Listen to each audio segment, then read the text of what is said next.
Welcome to Natural Habitat Adventures Daily Dose of Nature. Today's topic, Bat Week, Part 2, Salud to the Bats, presented by NatHab Expedition Leader Melissa Silva. I'm your host, Rob Best. Thank you all so much for being here today. Over to you, Melissa. Gracias. Thank you, Rob. Thank you, everyone, for being here. So, well, as we now, I cannot move this. Wait a second. I stop. So, yeah, I'm talking about bats today as well.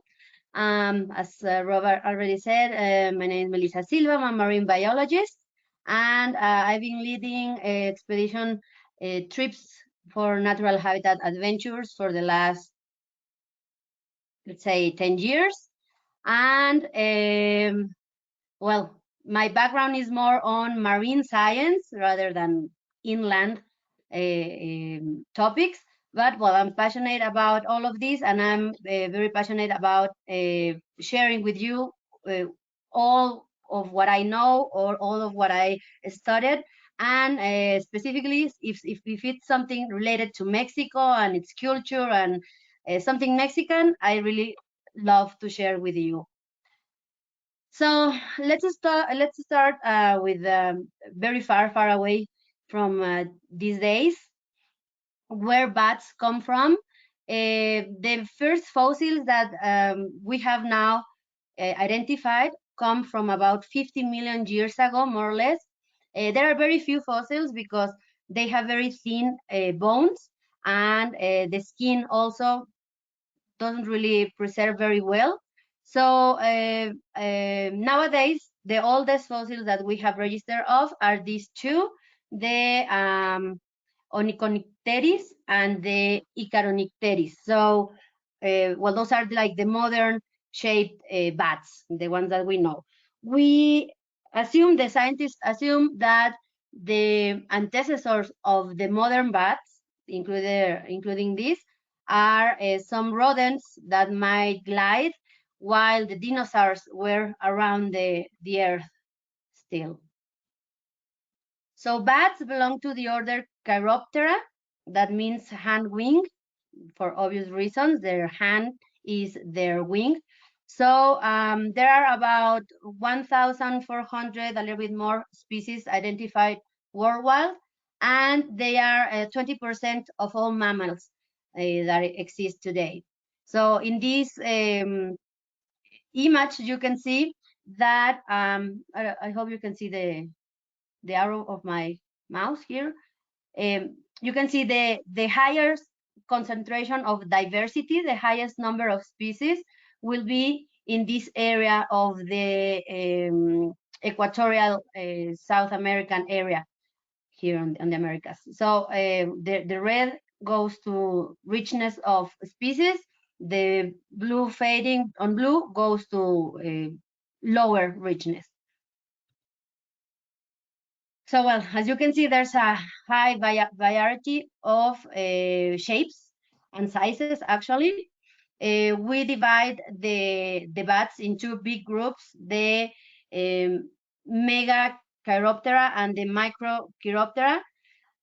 Usually they call it megabats and microbats, but it's not very useful in scientific terms. It's more like for the common to call the big bats and the small bats. As I said, what they all have in common is that they develop the hand as a wing. You can see here, their fingers are the ones that give structure to the skin that makes the wing, the actual wing. And well, with this variety of species, we have a variety of characteristic anatomical features. The tail, the ears, noses, all of those are different. But in general terms, this anatomical feature of the wing is exactly the same for all of the bats. So bats are mammals.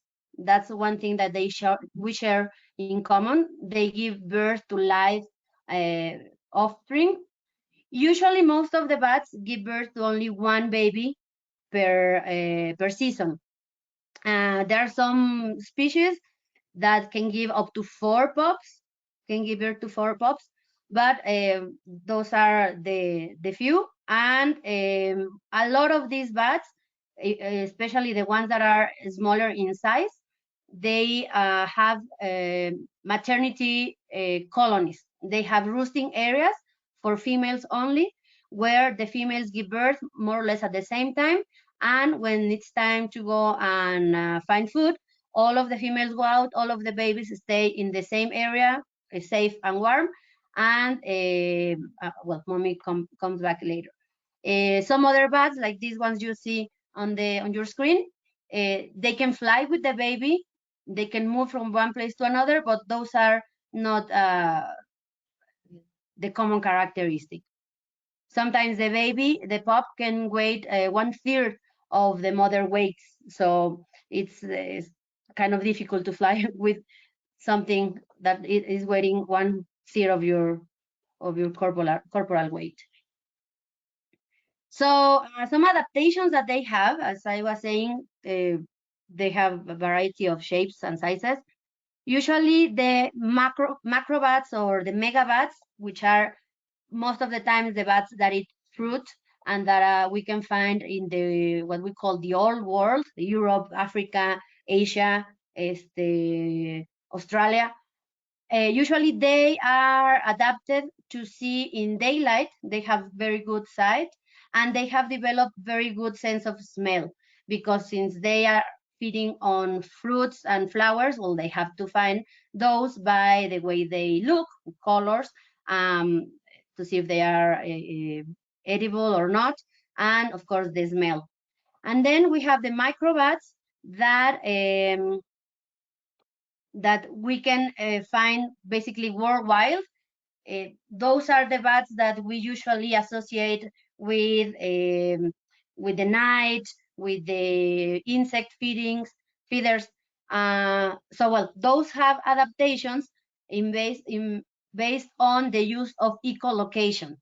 Okay, so they have some nasal leaves, that is this adaptation of the nostrils, and they have big ears with specific shape for what they need to hunt. They are basically predators, and these, we can say, these are basically just vegetarian bats.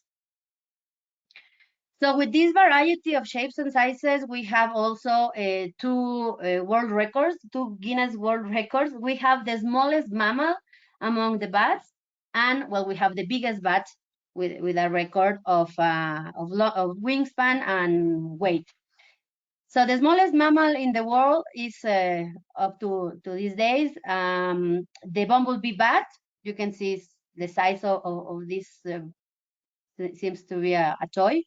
And then you have the biggest one, the flying fox. It's a flying fox found only in Southeast Asia. Well, you can tell the size. So these are practically endemic to the area where they are, the Southeast Asia, see, Thailand, and the islands around. So, well, it's marvelous to see. Bats have been in the culture of humanity for many years. Well, who cannot tell this character here of Bram Stoker's Dracula? But also we have some superheroes related to the bats. We have, well, nowadays Halloween is coming. We have a lot of decoration inspired on bats, and even some football teams, soccer teams. We have the Valencia football soccer club in Spain with a bat on the shield of their team. So they are popular. They are very popular, despite they have negative, let's say, associations or ideas with them. And this interaction comes from millennia in the humanity. The first representation of bats that we have knowledge about come from some painting caves in Australia. These are about 12,000, 14,000 years old, more or less, from the Australian Aborigines. And well, just imagine how important they were. They were these mega bats, the fruit bats, flying foxes in that area. So they were impressive, and they were painted for posterity in these caves. And later on, we had some, despite the bad associations or the bad ideas that are associated to bats in Oriental culture, specifically China and Japan, they are associated to good fortune. So this kind of flower, stone flower, is a medallion in the upper center of the screen. It's the name Wufu. And if you pay attention, there are 5 bats around a central ideogram that represent all of that: good fortune, long life, wealth, health, and a peaceful death. That's basically like the representation of the good fortune that wants to give that medallion. In Japan, for example, we have this painting, ink painting from the mid 1800s, I think, and it represents just some bats with a moon on the back. And usually the families had a painting like that in a very special area of their houses for good fortune as well. And here in the Americas, specifically in Mesoamerica, we also have representations of the bats. We have the ideograph of Kamazots, actually Tzots in Mayan, that means bat, and then the god Kamazots, that also means bat, but it's also related to the dead. So in Mesoamerica, Mexico, Central America as well, some parts of South America, bats are associated to rebirth, to the life cycles, death and rebirth, fertilization processes, and it all because people observed that they were moving into the caves and coming out of them again. So remember, the caves for pre-Columbian cultures symbolize the underworld, the world of the dead. So coming in and back from that area, well, that was a superpower back then. Y bueno, okay, so what do bats eat? It's very common to think that despite the vampires, all the iconographic the ideas we have, they do all eat blood, but not all of them. Most of the bats eat insects or arthropods in general. Here in the center, top center, you can see a bat feeding on a scorpion. So they are pest controllers. They are natural pest controllers. They help keeping the crops healthy, because they eat a lot of moths or a lot of beetles, for example, and roaches, you can see here, that are feeding on crops that are of economical importance. So there are some sayings of how many mosquitoes can eat one bat per hour or something like that. So it's kind of like sensationalist more than real. They do eat mosquitoes, but it's not the main diet of bats because they don't have a lot of protein. So if you are flying very fast, you are small, you need a lot of energy to move from one area, from your daytime roosting site to the feeding areas. You will feed on animals or insects that give you a lot of energy. So most of the bats that are feeding on insects will feed on beetles, moths, grasshoppers, and well, as you can see here, other insects are other arthropods. And then we have also, as I mentioned, the bats that eat fruit. These bats usually are found in rainforest more than in other kind of environment, because of the amount of food that they can find easily and like in a closer area. So the importance of this specifically is that they are more than pollinators. They are uh, spreading the seeds of these plants. So, for example, I don't know, let's think of a guava that is all full or filled of seeds. And if a bat eats the guava with the pulp and the seeds, of course, they will poop later somewhere while on the flight, and they will spread the seeds of this guava tree, let's say. Here in the center top, we have a flying fox with some papayas. The same, the papayas have a lot of seeds inside. And of course, they are not picky, they eat it all.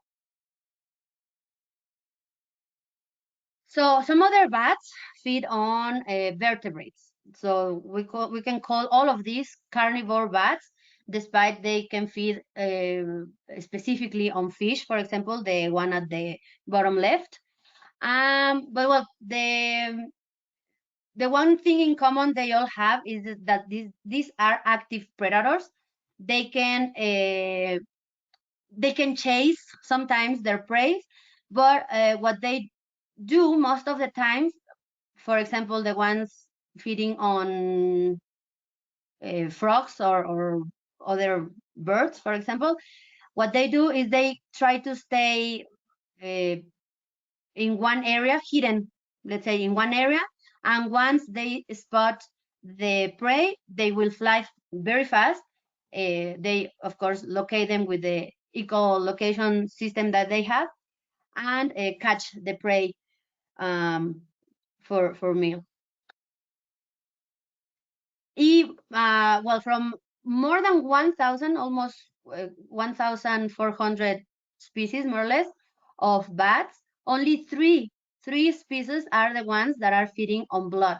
So I want, after this webinar, I would like that all of you that are hearing and watching the presentation to share that only three, I mean, it's easy to remember, three species of bats are the ones feeding on blood, and they are located basically on the tropics of the Americas. You can see Mexico, Central America, part of South America, and two of those species feed only on birds.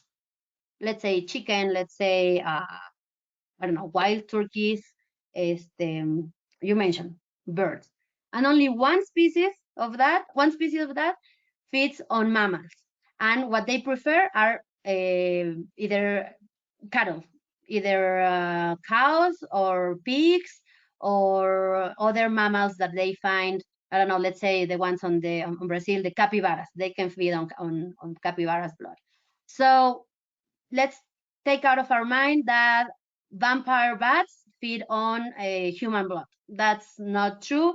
They are afraid of us. I always say that most of wildlife in the world is, let's say, scared of us or afraid of us. They will try to move away from the humans. So any interaction human bat, it's because we take, let's say, uh, roosting areas or places where they can go and eat. So they have to come close to where we live, and that's how we can interact most of the time with bad consequences for the bats.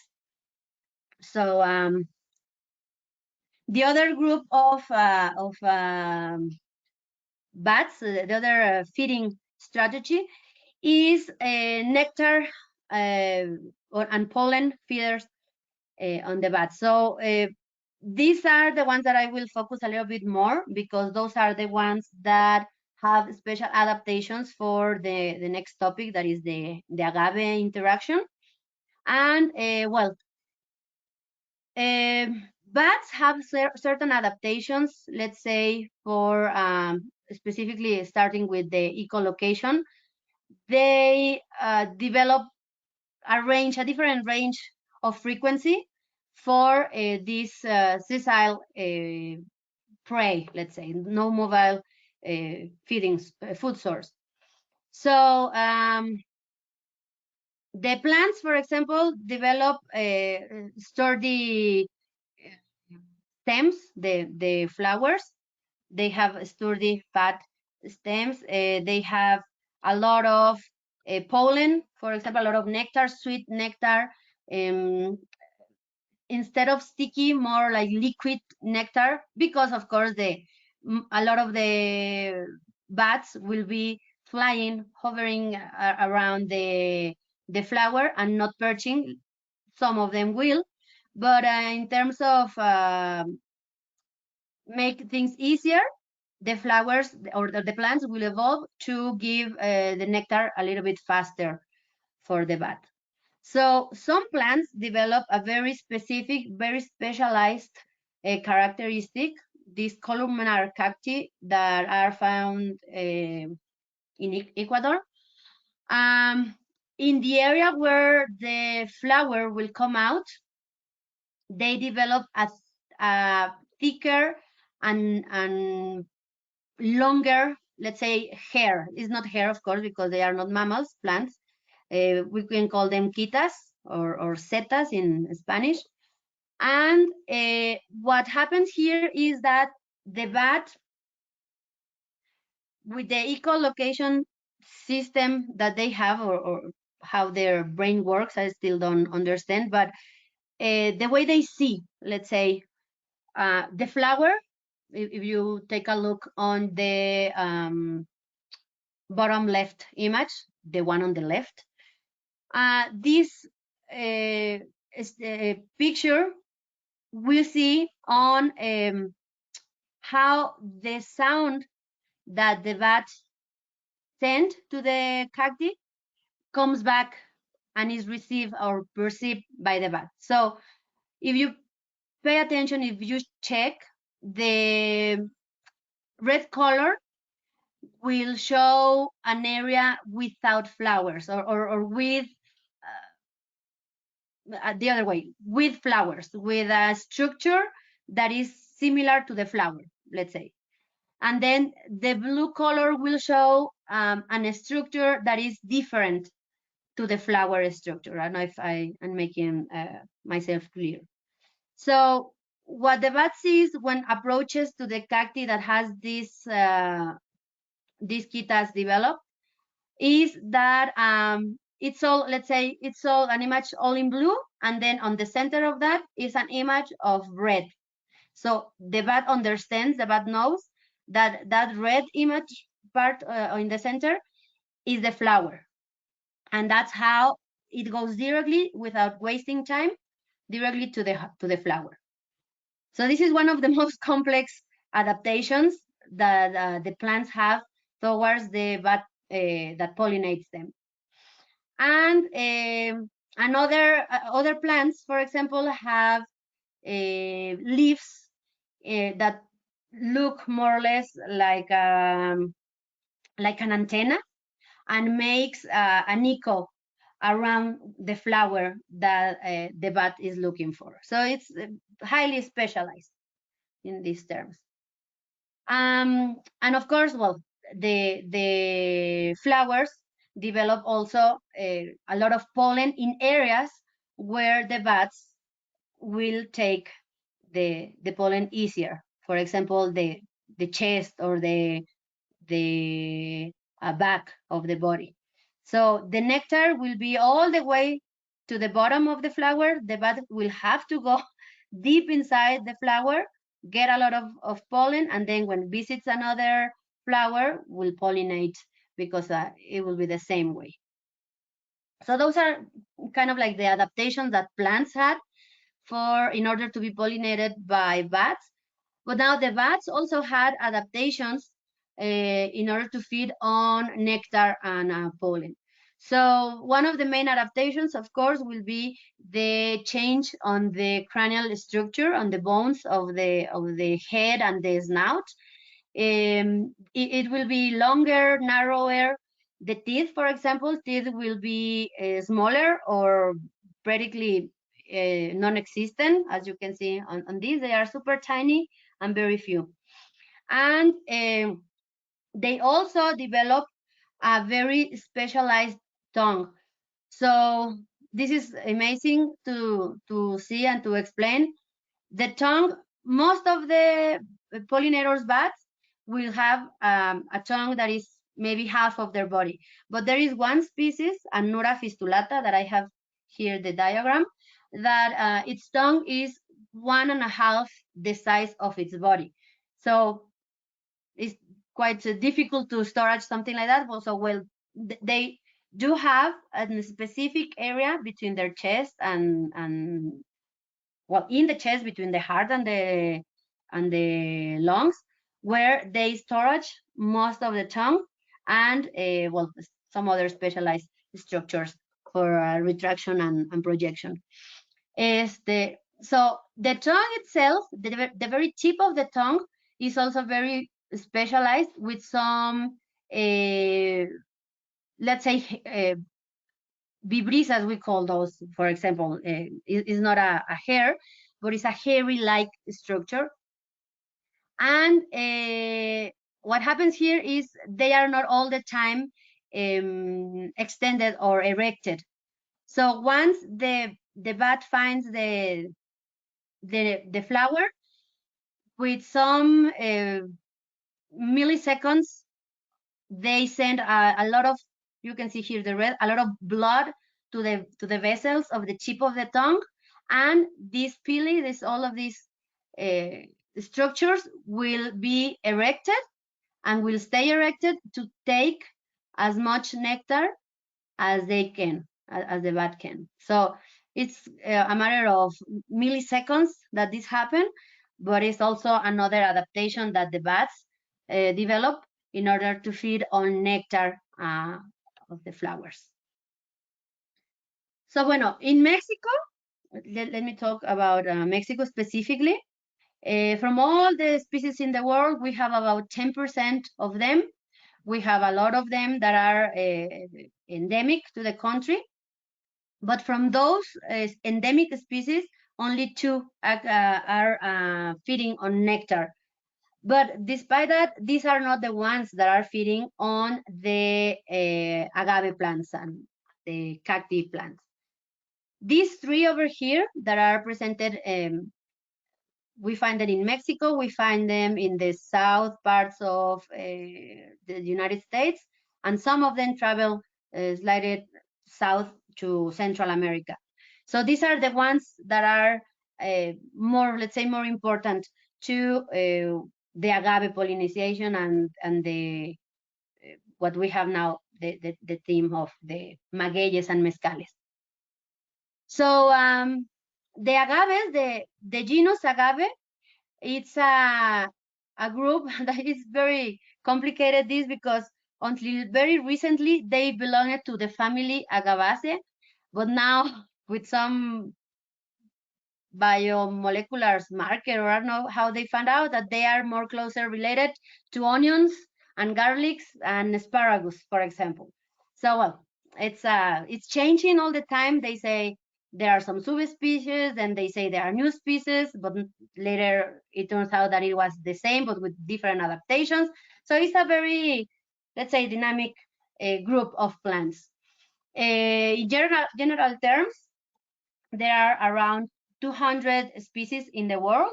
They are the natural distribution is basically only what is Mexico, Central America, and the islands of the Caribbean. So that would be the area where we naturally found the agave. And now, well, if it finds the weather, the climate characteristics in other places, for example, in Africa, let's say, they are they can grow very well. They can thrive over there.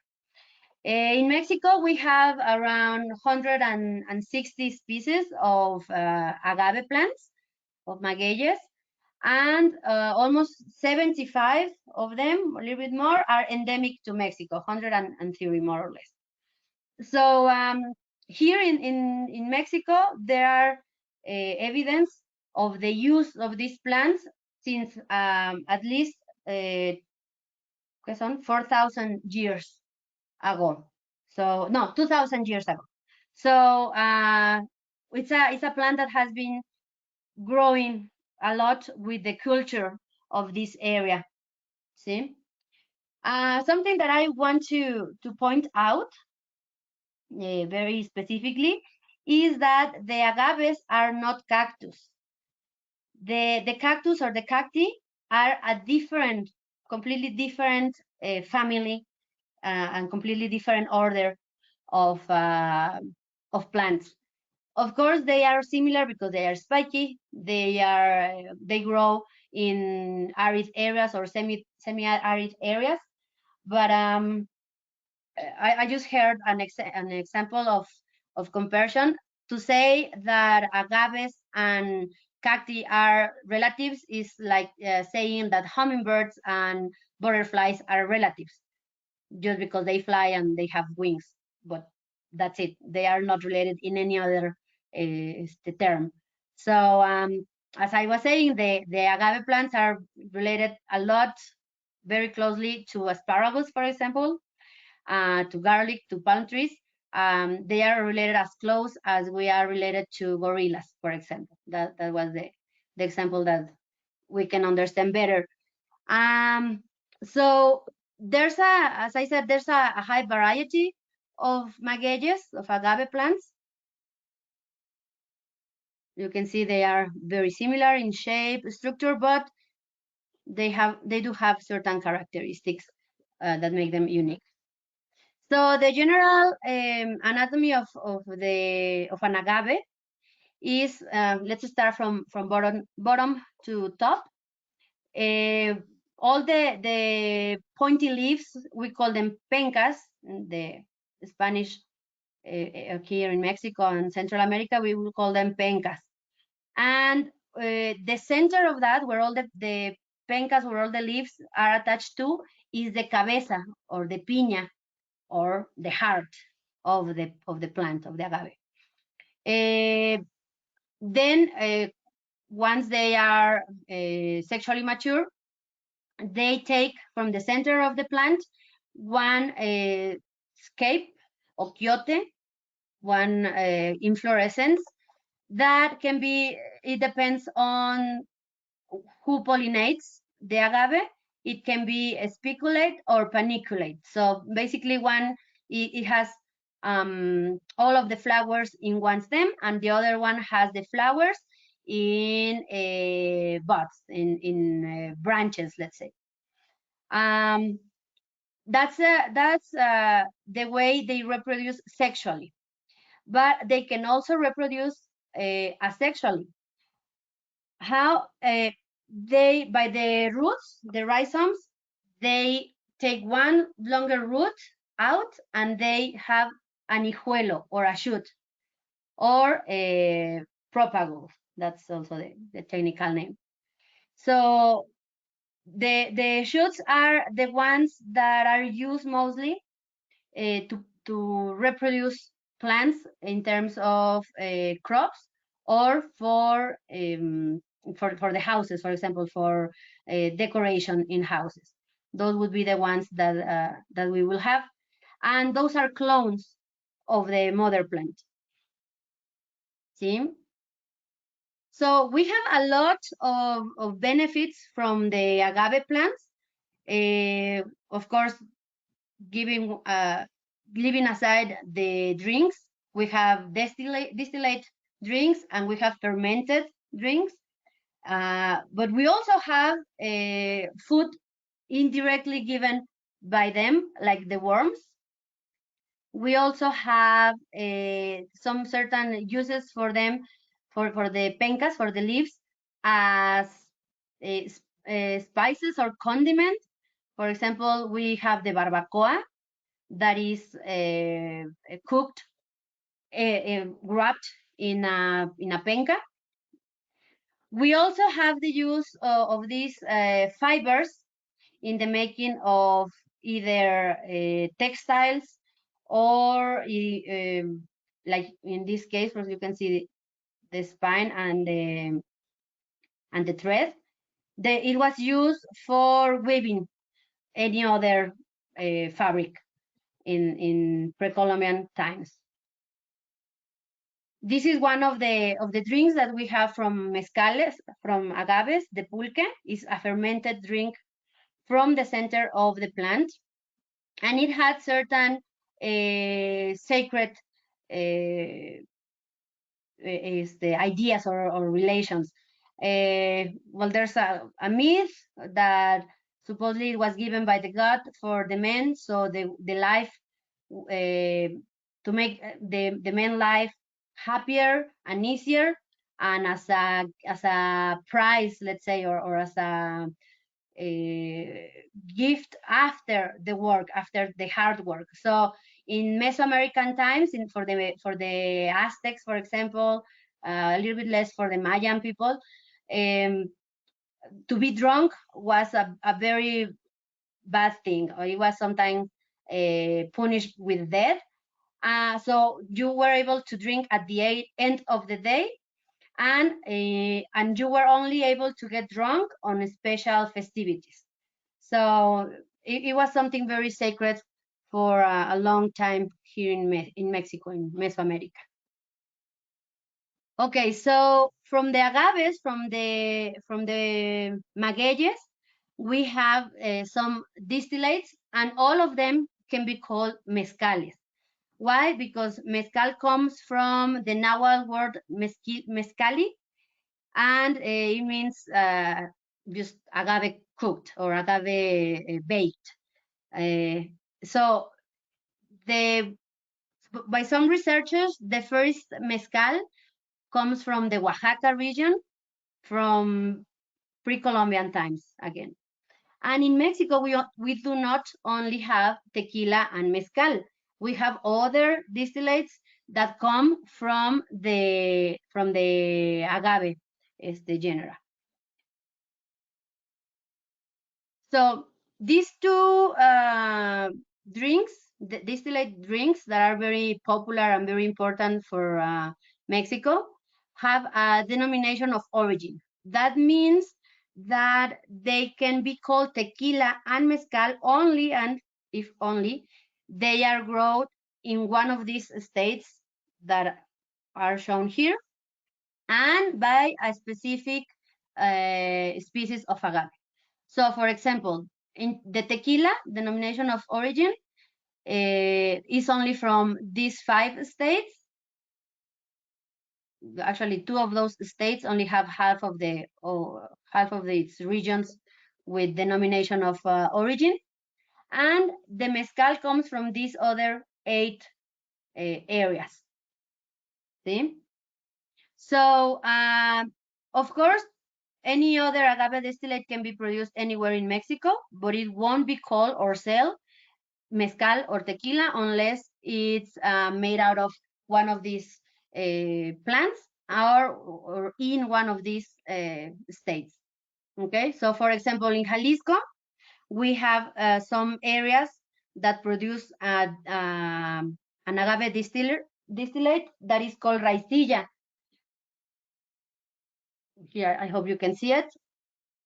Raicilla. It is made out of lechuguilla agave, and despite it is in Jalisco state, it cannot be called tequila because it's not made out of agave tequilana, Weber, that is the blue agave that is made for tequila. So if it's not made out of that, it cannot be called by the name. So how do we get the drinks, the distillates from the agave? So this is, I will explain very basically the process of this. So first, of course, we have to wait for the plant to grow. It takes about 7 to 10 years to reach the maximum growth. And here the thing is that once they reach about 10 to 12 years, most of the species, 10 to 12, they will give the inflorescence. So all of the sugars, all of the energy will go to the flower instead of staying on the piña, on the heart of the plant. And of course, what we need to make alcohol, we need sugars. And if we lose those sugars in the flower, well, the plant doesn't work or is not suitable for a mezcal. Later, the next step is the actual harvest. We call this hima. The person the people that make the harvest is the jimador, and actually there's a tequila named jimador in honor of this man. And basically what they do is with this tool named coa that is used once again since the pre-Hispanic times. The coa, they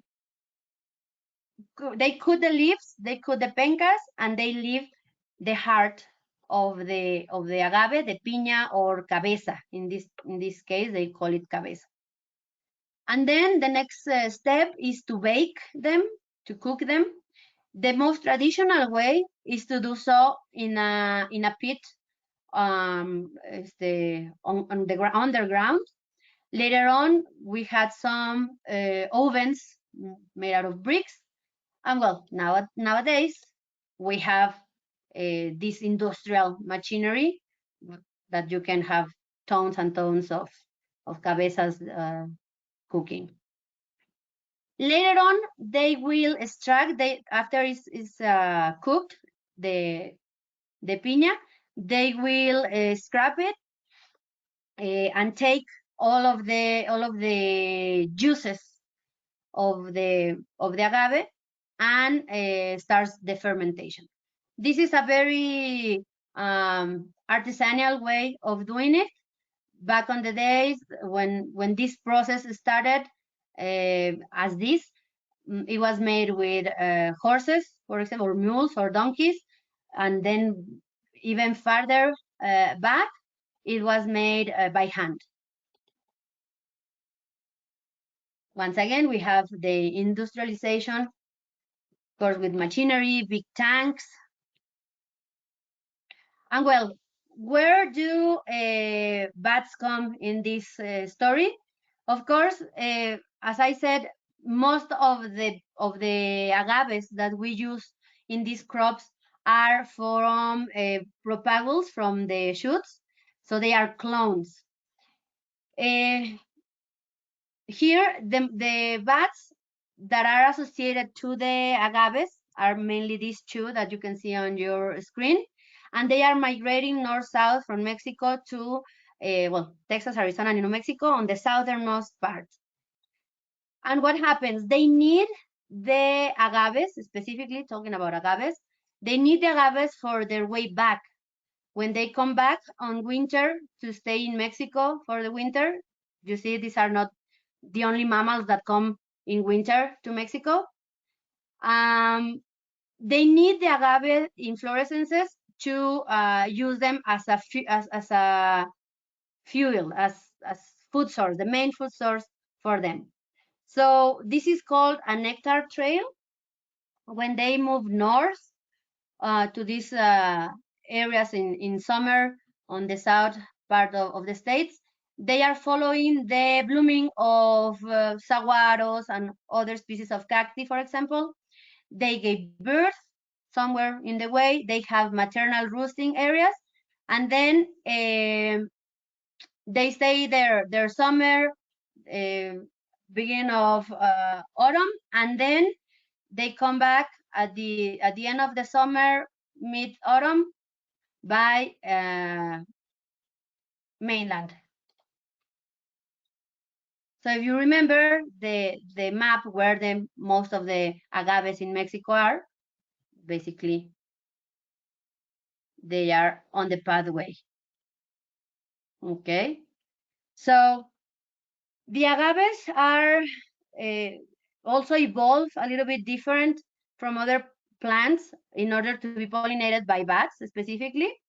In this flower bud, you can see the pollen is out, very out from the main flower body. So you can see the bat is taking all of the pollen on the head, because the nectar is very deep inside also. And well, they have to go deep to reach for the nectar. there are some birds that can feed on these flowers as well. There are some insects, but none of them will be as effective on getting the nectar and pollinate as the bats. So, well, remember coming back to the hijuelos, the shots of the agaves, the clones of agaves. The thing here is that the industry in Mexico was using mostly or practically all of them as clones. So there were fields that were the same species, the same genetically organism. It was identical, all of them. So the good thing of that is that they didn't have to wait for the flowers, for the agaves to flower, for the flowers to germinate, and like the natural process that takes years and years. So they didn't have a loss of production, of money, of course, time. It was time saving. But the thing here is that they had a loss of genetic pool. And of course, we didn't have food for the bats. So the result of this, the result of loss on the genetic pool is that they were susceptible to more to diseases, to any fungus disease, for example. This is an example of a fungus disease. And all of the plants were affected because they were genetically the same plant. See, so they didn't have any adaptation, let's say, for that fungus. And then also they were affected by weather conditions. Believe it or not, sometimes in Mexico, in the tequila area, it snows. This is a picture from a snow in the 2016, I think. There was a huge damage also for the agaves because they were not adapted. They did not resist the cold temperatures because, once again, they were the same plant, genetically speaking. So the solution of this was to, of course, there were a lot of researchers working on this, and the best idea, because it is so, let's say, difficult for humans also to pollinate hand by hand all of the plants and then wait and grow the seeds, is the idea that they had to have two benefits, the bats and the agaves, was to leave about 5% of the crops to bloom naturally. So you will see now in some areas of Mexico, the agave plantation like this, and then some quiotes, some inflorescences in certain areas. And of course, it takes a lot of interest in from the people living from the agave.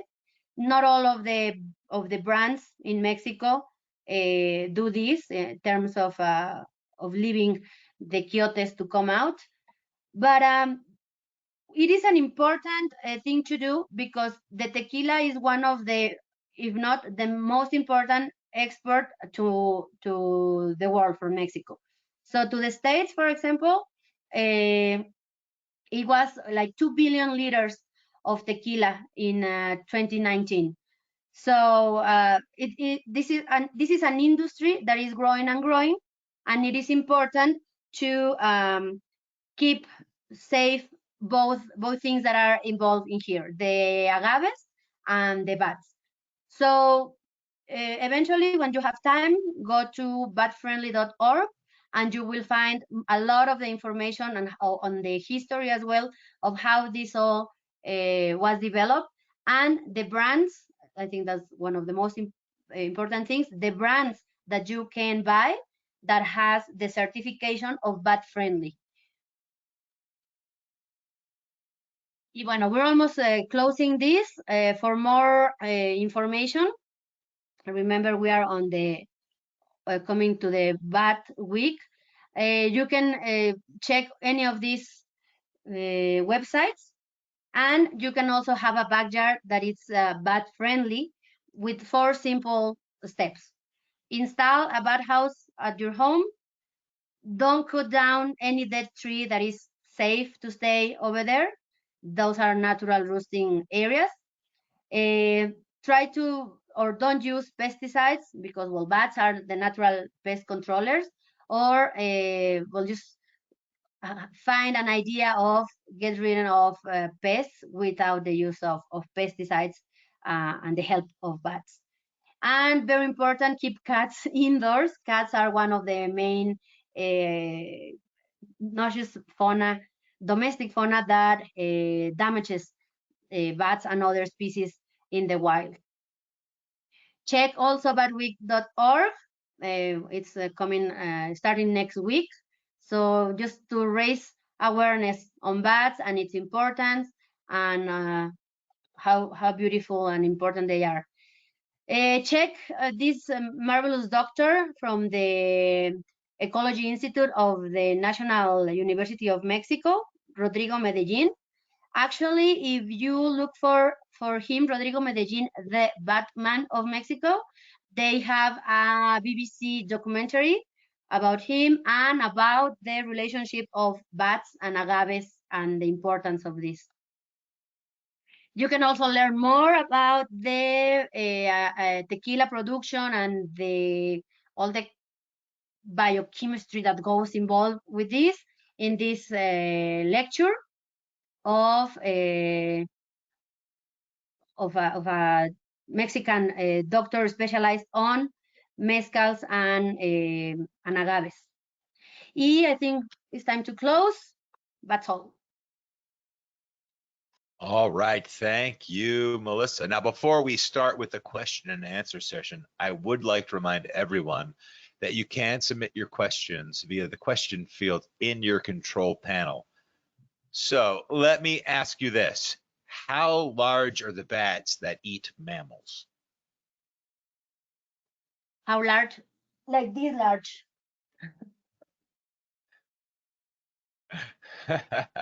So, I mean, it's always better to see something rather than tell you centimeters or sizes. So this is basically the size of a